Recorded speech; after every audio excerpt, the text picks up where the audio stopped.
সকালে রোদ্দুরে ছাদের উপর বড়ি দেওয়া হবে না হবে এখন। এটা হচ্ছে চাল কুমড়ো ব্যালেন্ড করে রাখা হয়েছে। আর এটা হচ্ছে কি ডাল? মাসকলাই ডাল ব্যালেন্ড করে একসঙ্গে মিক্সড করে রাখা হয়েছে। এখন এই যে এই কাজ শুরু হয়েছে।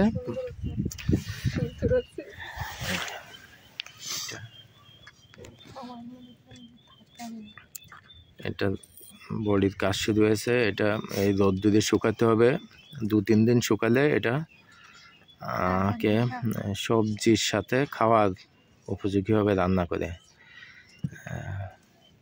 এবং এটা খুব পুষ্টিগুণে ভরা এই খাদ্যটা।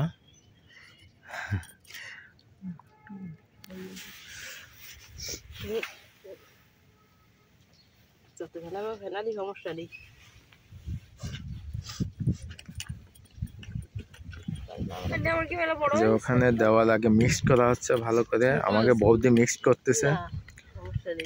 যত ভালো মিক্সড হবে তত বড়ি ভালো হবে, যার জন্য বৌদি তো ঘুরাতে ঘুরাতে হাতে ব্যথা করে ফেলতেছে।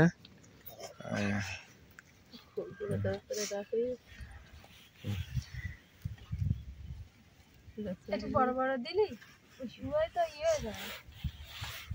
আর রান্নার পরে এইটুকু আবার ফিরিয়ে সমস্যা নেই, সমস্যা নেই।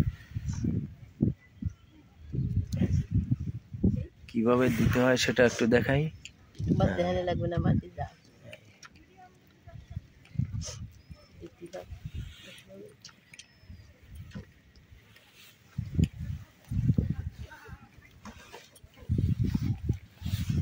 এটা একেবারে খোলা ছাদ, রোদ্দুরটাও ভালো।